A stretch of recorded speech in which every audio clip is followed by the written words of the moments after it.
Halo Tribuners, kembali lagi bersama saya Aswin Lumintang di acara Tribun Bakudapa.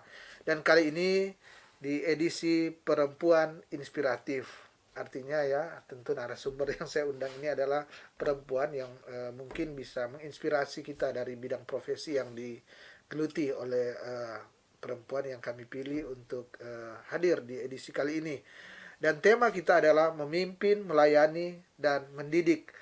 Dan untuk memperbincangkan ini saya sudah mengundang adalah Pendeta Dr. Marheni Mauntu STH MSI.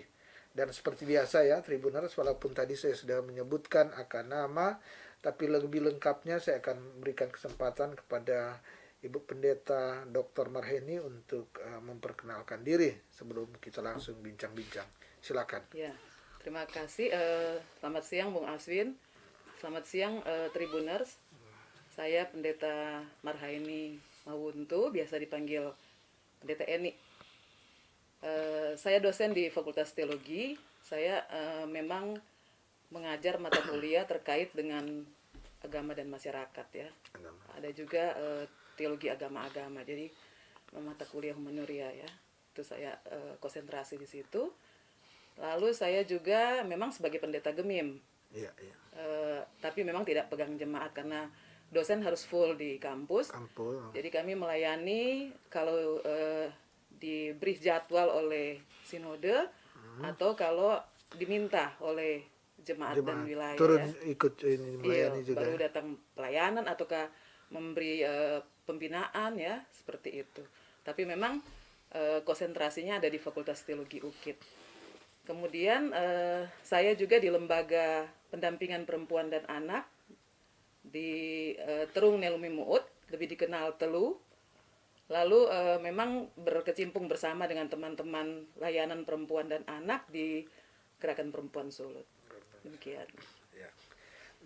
Tribuners, demikian perkenalan singkat dari Ibu Pendeta Dr. Marheni. Ibu Pendeta, mungkin ya kita langsung bincang-bincang ya. Saya mudah-mudahan share pengalaman atau share rekam jejak karir dari Pendeta Dr. Marheni ini boleh menginspirasi para Tribuners dan kita semua tentunya. Pendeta, ini saya ingin tahu ya, ini kan Pendeta dosen, kemudian boleh dikata aktivis di Gerakan Perempuan Sulut dan juga di Telu ya, Ketua Telu Lembaga Pendampingan Perempuan dan Anak. Tapi awalnya pasti dosen ya, sebagai pengajar, sebagai gimana? Apa memang memilih di teologi ya? Apa yang menginspirasi Ibu Marheni kemudian memilih saya masuk di teologi ya dan akhirnya menjadi pengajar atau dosen gimana? Oke, itu kan tahun 87, sebelum tahun 87 saya selesai dari SMA. Ya. Kan itu lagi panas-panasnya tuh persekutuan doa. Dulu tuh terkenal sekali tuh David dan Ribka itu kan. Oh iya. Penjil anak itu. Iya, iya. Jadi saya rajin sekali mengikuti kegiatan itu dan padahal sebenarnya karena saya jurusan fisika sudah lama bercita-cita kalau tidak jadi masuk di kedokteran, masuk di teknik arsitektur dan orang tua lebih suka ke kedokteran atau di teknik arsitektur. Tapi tuh pengaruh kuat itu rupanya mendorong lahirnya keinginan lain dan so di akhir-akhir lalu kita tanpa setahu orang tua mendaftar di Fakultas Teologi dan diterima ya karena dulu tesnya termasuk ketat. Jadi lulus di tes pertama itu langsung diterima dan baru sampaikan ya. Memang ada Langsung penolakan. ambil kan di UKIT ada berapa jurusan langsung ambil jurusan memang kita teologi. Dulu kan orang ada filsafat Kristen. Oh ya. Belum TKP. Nanti kemudian dia berubah menjadi Kristen Protestan, jadi kependetaan. Kependetaan ya. Tapi kalau Pak dari dulu ada, no. Nah kita ambil tuh jurusan filsafat Kristen itu. Jadi ini ya, ini orang tua bahkan cita-cita awal ya, keinginan awal adalah untuk menjadi dokter atau teologi ya, teknik ya, arsitek ya. Kemudian ada suatu trigger ya, ada melihat ya aktivitas pelayanan dari yang disebutkan tadi, akhirnya mengubah keinginan ya, dan memilih untuk menjadi teologi ya. Dan apa memang bercita-cita dosen atau pendeta waktu itu Pak pikir? Nah, itu yang menarik. Jadi ada perubahan-perubahan kok ini di jalan hidup. Jadi begitu selesai kan berencana mengikuti vikaris. Jadi saya mendaftar waktu itu di Minut, di Kasar Sawangan situ. Prosesnya so Jadi jalan. apa vikaris? Mau vikaris kan dulu Vikaris. boleh cari sendiri, nanti jemaat memutuskan mau terima atau enggak.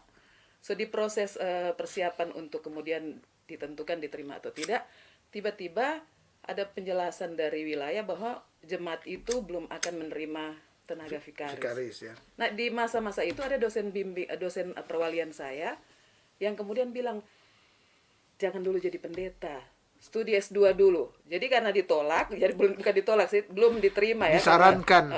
Lalu dia bilang studi dulu. Jadi waktu itu langsung putuskan ambil S2 di Satya Wacana, jurusan Sosiologi Agama. Nah, di sana saya kemudian diterima dan selama berapa tahun S2-nya Sosiologi Agama Sosiologi ya. Agama. Nah, ketika pulang sebenarnya sebanyak perubahan di akhir-akhir kuliah di S2, itu saya kemudian sudah mulai merasa bahwa ya enggak cocok jadi pendeta. Saya memang kemudian melalang buana di berbagai lembaga yang concern pada lintas agama ya, kerjasama antar agama. Tapi Itu juga, tahun berapa? Itu kan 92 ya kalau tidak salah. 92 selesai toh. Iya, iya. Lalu kalau 95 96 lah. Tapi sudah dimulai sejak saya masuk di UKIT ya. UKSW. Oke. UKSW kan dulu dikenal sebagai kampus ini kan, kampus para demonstran kan. Sehingga kemudian juga analisis sosial di sana sangat kuat. Kuat ya. Iya. Apalagi diambil sosiologi agama. Jadi memang sangat terpengaruh bahwa tugas pelayanan itu juga tidak harus jadi pendeta. Jadi artinya melayani di mana saja memang kan. Iya, dan kita memang mulai Membaur, terlibat ya. di kegiatan-kegiatan begitu, dan termasuk memang mulai peduli dengan persoalan perempuan dan anak. Jadi mulai dengan kajian-kajian ya tentang persoalan real terkait dengan persoalan perempuan dan anak, ketidaksetaraan gender di kelompok-kelompok studi perempuan yang ada di Salatiga ya. maupun yang ada di Jogja. Karena kok tapi sebagian hidup sampai Jumat itu di Salatiga, Sabtu Minggu itu di Jogja. Karena ada hal-hal menarik ya dengan kelompok-kelompok seperti itu. Di Jogja ya. Di Jogja. Jadi ketika kita balik ke sini, kita bilang tapi orang tua bahwa saya tidak akan jadi pendeta. Tapi memang perjalanan hidup ya. Iya. Rupanya diproses demikian oleh terus mau bilang Tuhan berarti kan. Iya. Lalu satu waktu saya kemudian bilang bahwa saya bersedia untuk vikaris pendeta. Dan waktu itu saya karena baru waktu itu kan masih kurang tuh master teologi. Iya. Lalu kita diminta oleh langsung diminta mengajar atau? Iya, diminta untuk menjadi asisten dosen Pak Pendeta Risat Siwu. Kan dia wakil ketua bidang misi dan oikumene. Waktu itu ya. Dan kita vikaris di bidang itu. Jadi 1 tahun kita vikaris, tapi juga jadi asisten dosen pada beberapa mata kuliah. Lalu kemudian pelayanan juga di jemaat, vikaris jemaat. Jadi sempat turun juga ya. Iya, jadi kalau malam di jemaat sendiri, tapi kalau pagi sampai sore itu di kantor sinode dan beberapa mata kuliah jadi asisten dosen. Itu ya. Sejak itu itu berubah. Artinya tapi tetap saya kira dalam kependetaan, dalam kepelayanan juga, tapi tidak real. Artinya yang membedakan kan hanya tidak ke jemaat-jemaat, tidak pindah-pindah di jemaat, tapi kan melayani juga. Cuma kan berubah medan pelayanan, lebih luas sebenarnya kan, ini lebih luas karena itu pendidikan yang mendukung Ibu Pendeta Marheni ini sehingga memilih mungkin lebih dalam pelayanan dalam sosial kemasyarakatan ya. Karena memang mungkin berpengaruh tadi di S2-nya sosiologi. Jadi masuk ke ini. Tapi Bung Aswin juga apa yang kita lihat di masyarakat ya, kok orang di Minahasa ini kan tidak terlalu kentara tuh ketidaksetaraan perempuan dan laki-laki kan, yang tempe culture yang juga sangat egaliter meskipun sekarang harus dikaji ulang apa benar toh. Tapi di Jawa sana kan sangat kentara sekali. Dan sejak itu saya concern ya pada apa yang selama ini bagi saya kurang diperhatikan oleh masyarakat, oleh lembaga-lembaga keagamaan ya. Sehingga memang perlu sekian banyak orang yang concern dan memberi diri terhadap mereka yang terpinggirkan. Iya, iya. Itulah sebabnya kenapa ketika kemudian selesai menjadi diteguhkan sebagai pendeta dan Pendeta. dosen, saya kemudian mulai terlibat dengan kegiatan-kegiatan konkret terkait dengan persoalan perempuan dan anak. Ya. Waktu di Salatiga itu ikut juga di satu komunitas begitu, komunitas. Itu lebih ke kelompok studi gender Kampus sendiri. dan Jadi feminisme. intelektualnya ya, Iya, yang lebih ke pemikir-pemikir kajian-kajian, kajian-kajian ya, akademis saja. bukan turun ke ini tapi Belum. kajian-kajian ya, kajian-kajian. Tapi kajian itu berangkat dari realitas yang orang lihat yang juga. dilihat di ini.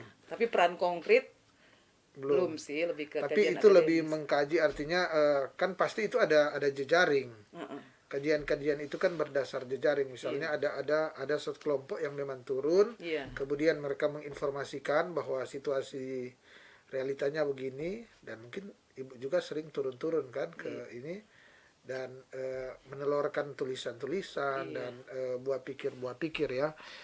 Kemudian Tribuner ya, ini menarik ya ini ya. Menarik artinya ini memberikan inspirasi ke kita bahwa bagaimana seorang Dr. Merheni ini dari seorang mau jadi dokter ataupun teknokrat ya, teknokrat, kemudian ke Salatiga di UKIT, oke, mungkin masih berpikir pendeta, tapi ke Salatiga langsung berubah ya. Ketika mengikuti S2 langsung berubah, ada hal lebih memberi diri ke hal-hal perempuan dan anak dan kemanusiaan ya. Iya. Ini menarik saya kira. Dan gimana Ibu Merheni ketika datang ke tanah Minahasa, tanah kelahiran, kemudian kan sudah otomatis diceritakan tadi bahwa sudah sebagai seorang dosen ya, dosen, kemudian gimana kemudian terlibat di telu dan Telu, ya. aktivitas lainnya gimana? Oh, jadi ketika diangkat sebagai dosen kan itu kemudian 5 tahun kemudian saya diberi izin untuk belajar ambil S3 lagi kan. Kan kalau dikti kalau lulusan harus 1 benang merah. Jadi karena sosiologi agama saya balik ke Satya Wacana untuk ambil S3. Tapi sudah status dosen tetap dan pekerja gemim. So status itu lalu diizinkan untuk tugas belajar. Jadi dosen tetap dan pekerja gemim. Pekerja gemim. Apa beda dia? Kalau dosen tetap kan berarti bukan lagi dosen cuma sewaktu-waktu ya, tapi memang tenaga organik pengajar. ya. Lalu pegawai organik kan itu organik, kerja gereja kan yang memang sudah dibiayai oleh gereja. Atau tugas-tugas pelayanan. Kemudian langsung ke Salatiga lagi ambil doktor ya. Ambil S3. Nah, itu di waktu itu kok kita concern ke karena jadi kita waktu 2015 awal kita diminta untuk jadi ketua panitia konsultasi perempuan berpendidikan teologi Indonesia yang dibikin di Tondano. Nah, dari situ kan sebenarnya banyak sekali kajian-kajian kritis yang dilakukan kan. Tapi tidak pernah misalnya ada peran Merheni konkret. Dan teman-teman atau Merheni sendiri? Kita dan teman-teman, tidak ada peran konkret. Lalu setelah selesai kepanitiaan itu ada doi sisa kan. Nah, orang bilang daripada ini kemudian tidak jelas mau dipakai apa, maka orang kemudian yang panitia itu laki-laki dan perempuan itu sepakat bagaimana kalau orang dirikan lembaga yang nantinya selain kajian-kajian dan sosialisasi untuk mengedukasi masyarakat, tetapi juga terutama ada action yang harus dilakukan kepada korban ya. Tapi memang konsentrasi awal telu itu hanya edukasi masyarakat. Nah, karena itu kami masuk di Komibu, Kombapa, masuk di remaja, anak sekolah minggu dengan model-model khusus untuk mensosialisasikan hasil-hasil kajian supaya mereka sadar bahwa ini egaliter yang orang bilang orang budaya belum tentu begitu diterapkan dalam konteks kita sekarang. Jadi sudah ada persoalan juga terkait dengan kesetaraan perempuan dan laki-laki dalam konteks yang egaliter macam Minahasa. Lalu berdirilah ini telu, ada disahkan secara hukum itu orang 11 sebenarnya, 8 pendeta dan 2 aktivis anak dan perempuan ya. Iya. Dan mulai sosialisasi, tapi lama kelamaan telu harus berhadapan dengan ada yang datang melapor minta pendampingan. Nah, itu artinya lebih berkembang ya, artinya gini, mungkin cuma edukasi dan itu, tapi di perjalanannya permintaannya melebihi itu, Iyo, minta ada pendampingan korban, ya, iya. dan nak mungkin tolak kan, Iyo, dan karena orang yang nak punya kelengkapan itu oh kan cuma ini pendeta, aktivis anak juga, aktivis anak dalam lingkup Gemim kan, iya iya belum iya. juga menangani kasus-kasus real kan. Nah, lalu sudah harus, jadi kelompokan juga pada waktu itu, Iya, tapi iya. sudah harus menangani. Nah, karena itu misalnya kami minta advice dari tamang-tamang macam Vivi di Suara Perempuan, Suara ya, Perempuan. beberapa teman yang sudah banyak pengalaman, dan dengan tertati-tati itu kami mulai melakukan pendampingan. Lalu orang setelah beberapa Jadi ini kasus, udah mulai membaur juga dengan sudah mulai, organisasi lain ya, iya. dengan Dan setelah beberapa kasus Mbak kami Vivi kan di Suara dampingi, Perempuan, iya. ya. Terutama memang karena orang kan yang paling senior, toh. Senior. Dan karena itu memang kalau apa-apa orang bertanya, konsultasi pada mereka.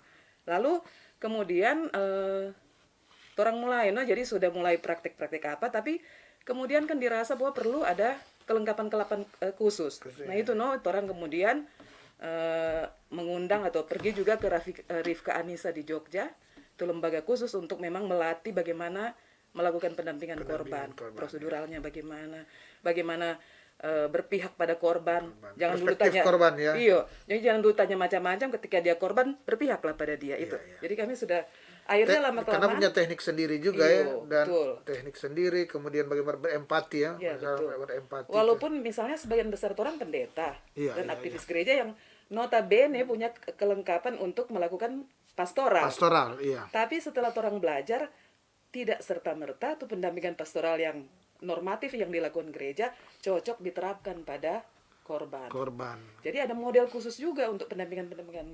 Karena ini seperti ada korban ini kan ada persoalan trauma, Iya, psikologis ya, sehingga memang tidak mudah orang langsung cek. Nah, biasa kan cuma datang sembahyang atau Iya, baca iya. firman. Ya itu yang sangat konvensional ya. Meskipun sekarang pastoral sudah mulai terbuka terhadap banyak masukan-masukan dari Masukan-masukan, bidang lain. Jadi dibutuhkan juga skill yang tambahan ya. Iya. Akhirnya telu ini melakukan katakanlah kolaborasi dan ini Iya. ya dengan ini ya dari Yogya ya. Iya. Dan memang yang tidak bisa kerja-kerja begitu, kong kerja sendiri kan. Nggak bisa. Harus bekerja berjejaring. Ya, karena kerja-kerja ini kan pendampingan dan kemudian edukasi ini dia kan banyak hal yang dibutuhkan. Iya. Sumber daya, Iya, betul. finansial, mesti ini jejaring untuk ini ya. Iya. Kemudian kan kalau dia berproses kasus kan Ke hukum betul. dia tidak mungkin satu dua orang, apalagi ini sifatnya relawan. Iya, orang Sifat pernah relawan. menangani kasus trafficking. Ya, ya. Jadi ada anak lima orang, anak usia 13 sampai 15 tahun itu dijual ke Papua. orang kuat yang tahu tapi dijual ke Papua toh. Papua. Itu ketika dilapor pada orang bingung-bingung, aduh bagaimana mau tangani ini? Ini kan kasus yang cukup berat lah ya kalau Berat, begitu, iya. apalagi sudah antar pulau, provinsi. Nah, itu kami berjejaring dengan ini dinas waktu itu masih Badan Pendampingan Perempuan dan Anak. Lalu Badan Perlindungan Perempuan dan Anak, lalu mereka yang bentuk tim, mereka yang ke sana. Kami hanya misalnya mengisi kalau misalnya pendampingan trauma dibutuhkan kami apa. Tapi akhirnya kerja-kerja seperti itu, Dang. Jadi porsi kami di sini Iya. sadar tidak boleh tidak punya kemampuan dan akses untuk ini. besar untuk itu, lalu melihat siapa yang lembaga terkait yang bisa menolong supaya Menolong, ya. penanganannya tuntas. Artinya itu ya tidak mudah karena ini kelihatan sepele tapi setiap wadah atau komunitas seperti Telo ini harus mengetahui jejaring termasuk dengan pemerintah, kalangan Iya, pemerintah kan, karena kan ini bagaimana menangani secara cepat. Betul. Bagaimana menangani secara cepat apabila ada kasus-kasus terkait perempuan dan anak. Itu benar, saya kira sangat menarik ya apa yang sudah diinformasikan tadi ya mengenai bagaimana jejak karir ya, karir aktivitas. Ternyata Ibu pendeta, Ibu dokter ini selain kuliah juga boleh dikata turun ke masyarakat, karena memang sudah ada ini DNA aktivis ya. Jadi berbaur ya di sana, kemudian diterapkan di Minahasa. Ini tentu tidak mudah dan tidak banyak. Saya kira di yang kuliah, yang doktor, kemudian sosiologi, sosiologi keagamaan masih sangat Sosiologi kurang, agama, iya. apalagi Ibu Marheni ini selain berdosen karena juga seorang aktivis, boleh saya katakan seorang aktivis, sehingga kaya akan teori dan pengalaman, dan itu tidak dipunyai oleh banyak orang, hanya sedikit yang demikian, sehingga tentu di Sulawesi Utara sangat membutuhkan akan kefiguran ibu karena mengerti, artinya paham ya secara akademis bagaimana melakukan pelayanan, baik dikatakan pastoral kalau terkait dengan kerohanian, kemudian bagaimana teknik-teknik pendampingan tadi dikatakan ya sudah membaur juga, dan tentu ini memperkaya juga dengan teman-teman aktivis perempuan dan anak karena ada basic ilmu pengetahuan kan yang di ini. Bu, saya ingin bertanya ya terakhir ini terkait dengan bagaimana ini kan sebagai dosen melayani di jemaat tentu so pasti karena pendeta juga kan pasti bahwa hal yang biasa ya. Kemudian yang terakhir adalah membaur sebagai seorang aktivis. Apa kepuasan gimana yang ibu rasakan berdinamika apa yang ketika menjadi seorang dosen melayani di gereja dan ini gimana? Kalau dosen kan kita kalau berhadapan dengan mahasiswa biasanya kan sangat formal, tapi saya biasa membangun relasi batamang dengan mahasiswa dan lain lah bentuknya. Tetapi yang menarik adalah banyak juga mahasiswa saya yang kemudian berminat dengan bidang yang sama ini ya, karena di mata kuliah apapun saya sisipkan pengalaman real ketika bahwa gereja tidak melulu pada pelayanan normatif, tapi juga gereja perlu masuk dalam lingkup-lingkup yang seperti itu.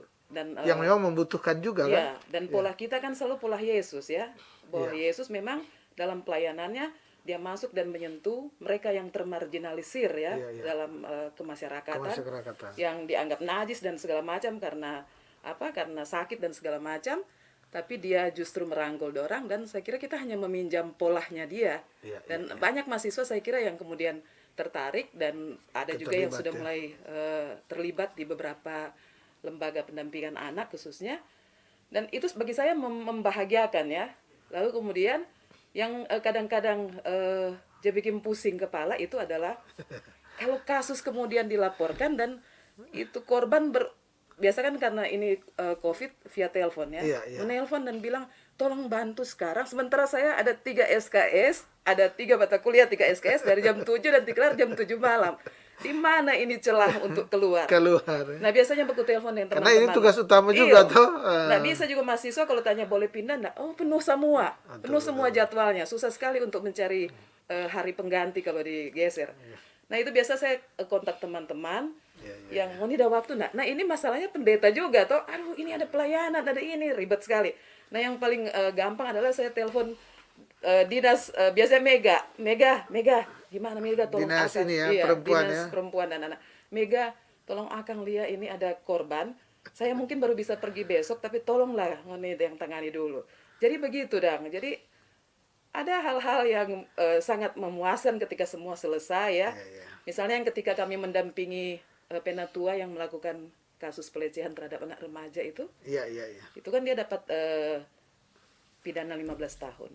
Itu kami yang mendampingi. Ya. Dan itu bukan satu hal yang ringan ya, karena ini sesama pelayan, tetapi ya orang mesti bersikap juga bahwa harus ada sikap gereja yang tegas terhadap itu. Dan saya kira waktu itu sinode menopang proses proses hukum terhadap dia, sehingga juga tidak mau campur tangan tentang keputusan sidang ya. Jadi itu hal yang sudah sewajarnya dia terima sebagai konsekuensi pelecehan seksual yang dia buat. Nah, itu pengalaman-pengalaman. Atau pernah juga mendampingi kasus anak.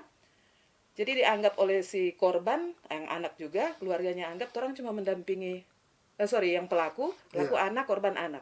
Dianggap orang cuma mendampingi korban. Jadi waktu orang keluar dari kantor polisi, dong bakuku akang, kita bilang teman-teman, di mimbar orang tidak pernah ada jemaat bakuku begini toh. Nah, ini kita mengalami ya, tapi itu bedanya ya. Mereka tidak tahu orang ini pendeta. Yang mereka tahu aktivis anak yang berpihak pada korban. Korban ya. Itu tuh unik-unik lah. Nah, artinya perlakuan masyarakat kan tahu kalau di satu komunitas agama, misalnya di Gemim atau itu pasti kalau pendeta sangat dihormati, dihargai apalagi ya. di sini itu. Apalagi di kultur Minahasa sini kan.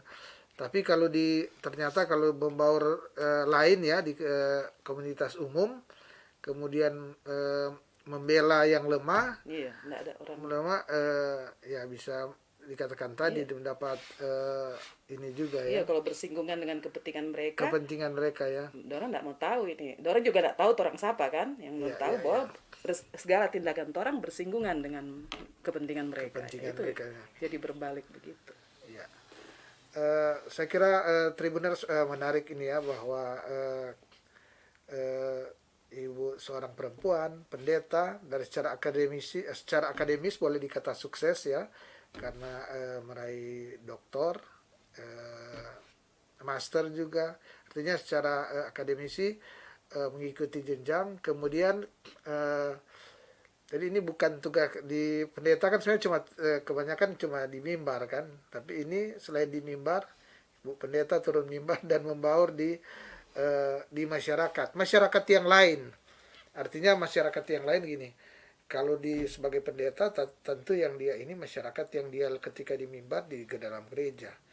Tapi ini yang dilayani adalah masyarakat yang bisa jadi masyarakat yang terpinggirkan, masyarakat yang termarginal ya. Beragama lain misalnya. Tanpa memandang agama, lebih universal, karena kemanusiaan ini memang universal ya. Sehingga misalnya ada korban pelecehan atau kekerasan yang lain baik terhadap perempuan dan anak, tentu harus dihadapi. Dia turun dengan tentu berbagai latar belakang dan lingkungan yang mungkin kadangkala lingkungan yang tidak ramah dengan kita, bukan yang tidak ramah, tapi harus karena keterpanggilan jiwa kan untuk turun, sehingga tentu bagi orang-orang yang memang aktivis ini adalah suatu kepuasan tersendiri. Dan ini juga tentu menginformasikan bagi kita, memberikan pesan kepada kita bahwa kita harus care ya dengan perempuan ya.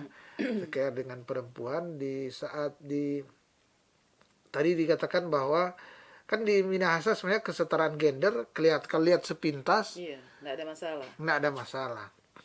Tapi mungkin di keluarga kita kan nggak tahu, di keluarga ketika suami itu persepsi terhadap istri gimana, orang belum lihat itu dia kan. Baru ketika terjadi suatu kekerasan seksual, bagaimana sikap lingkungan di Manado mungkin selebih ini karena di perkotaan. Tapi di desa-desa tertentu, apalagi kemudian pelaku misalnya keluarga atau itu gimana, orang belum melihat bagaimana perilaku masyarakat ketika hal-hal ini terjadi. Dan ini tentu yang sudah sering dijumpai ya oleh Ibu Pendeta Dr. Marheni dan kawan-kawan ketika terjun di dunia aktivis atau pendampingan terhadap perempuan dan anak. Dan Tribuners, ini waktu kita juga yang telah membatasi akan bincang-bincang kita. Tapi sebelum menutup ya, saya ingin ada satu pengalaman. Boleh Bu Marheni memberikan informasi apa sih yang berkesan ya, selain tadi yang sudah diinformasikan tadi, boleh juga menginformasikan apa yang berkesan selama jadi pendeta atau dosen, kemudian di aktivis, boleh informasikan itu. Dan terakhir tentu memberikan pesan-pesan kepada perempuan dan anak ketika terjadi kasus kekerasan terhadap mereka, apa yang harus dilakukan. Bung Aswin, saya mau mulai dari sedikit ya saja, bahwa disertasi saya itu kan berkonsentrasi pada redefinisi dan rekonstruksi TOW. Dan redefinisi dan rekonstruksi TOW. Konsep Minahasa tentang manusia dan kosmologi sebenarnya ya. Tapi dan itu berangkat sebenarnya dari realitas yang saya lihat, bahwa dengan polarisasi di masyarakat tentang asli bukan asli, pendatang Ya. dan asli, lalu kemudian tingkat kekerasan terhadap perempuan anak yang meningkat, saya merasa bahwa nilai-nilai egaliter di Minahasa sedang sekarat. Dan kita perlu meredefinisi dan merekonstruksi lagi nilai-nilai kultural Iya, yang iya. kemudian bisa memberi kontribusi penting bagi kita sebagai masyarakat untuk bagaimana kita menghadapi realitas yang bagi saya ini turbulensi sosial ya, yang berubah sedemikian cepat dan tidak terprediksi, yang kalau kita tidak sadar maka kita betul-betul akan yang Marx bilang mengalami alienasi di tengah konteks masyarakat Konteks yang berubah. Kalau kita tidak paham bahwa ada nilai yang harus dipertahankan untuk bagaimana menata hidup bersama yang damai lah untuk sesama ya, itu ya. Dan itu yang Ini saya menarik lihat. ya, Dokter. Ini sebenarnya waktu saya ini, tapi saya tertarik. Ini dikatakan ini ada turbulensi sosial, Ya, ada perubahan di Minahasa masyarakat. lah ya. Iya, iya. Apa yang membuat ini berubah? Kan kemudian kan begini, kalau dikatakan lagi memang asli, memang yang asli itu yang Siapa? bagaimana Iya, kan? Yang itu. asli ada yang bilang orang dari Cina, dari Iya. Tiongkok, kemudian kalau pakai tes DNA sekarang, kalau itu belum tentu orang dari mana-mana Iya, kan, betul. dari mana-mana. Jadi yang yang orang Minahasa adalah orang yang hidup sehari-hari di Minahasa, Iya. yang saat ini Dihidupi ya. yang saat ini Iya. berada di Iya. mereka lah yang Iya. menurut saya adalah orang Minahasa. Betul. Soal asli atau tidak kan ngukurnya Iya. dari mana kan? Dari mana? Contoh misalnya kalau saya ke Amerika saat ini dan saya sudah misalnya sampai 20 tahun mendatang, berarti saya jadi orang sana dong. Mm-mm. Walaupun mungkin diaspora, Iya. diaspora ini, tapi saya sudah lebih mengenal kulturnya sana. Begitu juga dengan Minahasa. Tapi menarik. Ini yang termasuk yang dikatakan turbulensi sosial itu apa kan? Orang kalau saya memahami ya singkatnya gini, orang Minahasa baku dapa sangat familiar. Ini kalau di kampung, kalau di ini malam baik Iya. pagi Iya. ini artinya itu menunjukkan keakraban. Itu yang orang lihat. Apa yang berubah? Pertama tuh klaim asli bukan asli. Oh iya, Kita kira itu sangat signifikan. Itu kemudian berimbas pada kayak yang tadi kita bilang polarisasi masyarakat. masyarakat. Jadi yang lebih parah lagi kan sekarang asli Minahasa itu adalah asli Minahasa Kristen. Kalau sudah Minahasa sudah kawin dan beragama lain, bukan asli. Padahal kalau belajar, saya melakukan penelitian, kalau belajar mitologi Minahasa, itu semua pendatang. Iya, iya. Kita leluhur datang dari berbagai tempat dan waktu berbeda. Dan tidak bisa kita mengklaim bahwa kita berasal dari satu tempat tertentu. Nah, Iya, iya. ternyata kalau lihat, makanya ada sekian banyak teranak ya, lalu Iya, berkembang kan jadi Pakasaan, jadi Tolour, apalagi Tontembuan dan segala macam, karena pintu-pintu masuk yang mereka masuki berbeda dan mereka berasal dari tempat yang berbeda-beda. Sehingga misalnya ada yang bilang, oh orang turunan Han, oke lah. Tapi ada yang dari tempat lain juga ya, Iya, iya, iya. seperti itu. Nah, kalau kemudian kita sekarang berpikir bahwa harus ada klaim-klaim asli dan bukan asli, bagi saya itu melanggar apa yang sebenarnya menjadi dasar konstruksi masyarakat yang kemudian disebut Minahasa. Minahasa. Karena kita pendatang dan kita membangun masyarakat ini dalam kesadaran akan keragaman dari mana kita iya, berasal. iya, iya. Nah, itu kemudian yang bagi saya kalau tidak tidak disadari dan disikapi dengan cepat, itu bisa merusak banyak hal. Iya, ke Tatanan depan sosial ya. kita, kerukunan kita. Yang tadi Bang Asun bilang, masih boleh baku-baku sapa. Berikut belum tentu begitu. Belum tentu begitu, Atau betul, baku-baku sapa tapi di dalam apa yang terjadi. Selain, iya. Sehingga bisa kemudian bisa kemudian diprovokasi Iya. untuk tidak hidup dalam masyarakat yang baik ya. Iya. Orang memang masih dapat penghargaan daerah rukun. rukun ya. Iya. Tapi kalau itu tidak dipelihara, satu waktu itu jadi bom waktu. Betul. Dan bagi saya itu yang antara lain turbulensi Turbulensi sosial sosial ya. Tapi juga kan perubahan yang sedemikian cepat. Yang misalnya tadi ya, dengan digitalisasi yang berkembang dan apa. Betul, Kalau mempengaruhi. kita masih merasa bahwa kita cukup hidup seperti ini, tidak perlu ada kelengkapan-kelengkapan ekstra, orang kemudian akan dengan sendirinya tergeser, diganti oleh mereka yang punya kelengkapan-kelengkapan menghadapi dunia yang semakin canggih. Betul, Lalu betul, kemudian ke persoalan real ya, ke persoalan kemanusiaan seperti perempuan dan anak. Kalau kita juga tidak bisa menyikapi secara serius perkembangan dari atau peningkatan dari kasus-kasus kekerasan terhadap anak dan perempuan, satu waktu generasi apa yang kita harap bisa mewarisi segala nilai yang kita bangun sekarang ini? Generasi yang cacat, generasi yang mentalitasnya rusak, Hilang generasi jati diri ya. ya tidak punya penghargaan terhadap diri dan orang lain. Orang lain. Nah itu yang harus disikapi. Nah saya masih yakin bahwa agama-agama masih bisa memainkan fungsi sosial di situ, dan dia harus bekerja sama dengan lembaga-lembaga yang concern tentang itu. Dan di situ peran sebenarnya lembaga-lembaga pendampingan perempuan dan anak. Ya, menarik ya ini karena di akhir ini ya sebenarnya tadi sudah tutup tapi menarik ya karena apa dikatakan turbulensi sosial dan tadi sudah diperjelas bahwa karena ada yang mengatakan bahwa yang orang Minahasa misalnya adalah yang tinggal di ini kemudian beragama misalnya tertentu ya. Tapi persoalannya sebenarnya kalau leluhur orang Minahasa kalau orang baca sejarah bukan juga Kristen. Iya, Kristen kurang berikut. Iya, kurang ini. Jadi kita tidak bisa mengklaim ya dan seperti yang saya katakan bahwa orang yang dikatakan orang Minahasa adalah orang yang hidup dan tinggal di Minahasa hari ini. Iya. Yang saat dihidupi oleh tanah ini dan menghidupi tanah ini. Itu tuh Minahasa. Jadi memang perlu ada rekonstruksi atau apa namanya redefinisi kembali, betul, redefinisi dan rekonstruksi. Ini perlu saya kira karena apa?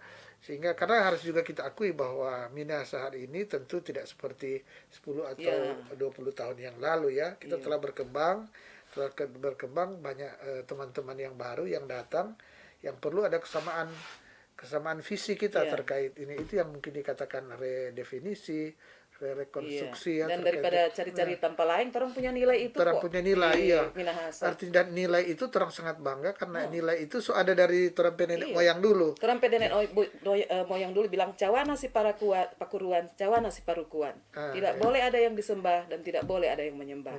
Bayangkan dari dulu ajaran betul. Itu menunjukkan jati diri kita sebenarnya ya, menunjukkan dan penghargaan terhadap perbedaan ya. Dan ini tinggal kita tindak lanjuti sehingga seperti yang dikatakan tadi bahwa yang kita takutkan adalah yang tuh menyapa kayak dulu di kampung-kampung ada itu hilang ataupun kalau ada ketulusannya sudah ada ya, kurang lip service atau kurang di muka datua kita tawa tapi di dalam sumber persepsi lain ya sehingga akan merusak cara hidup lifestyle orang Minahasa. Lifestyle kita di Sulawesi Utara.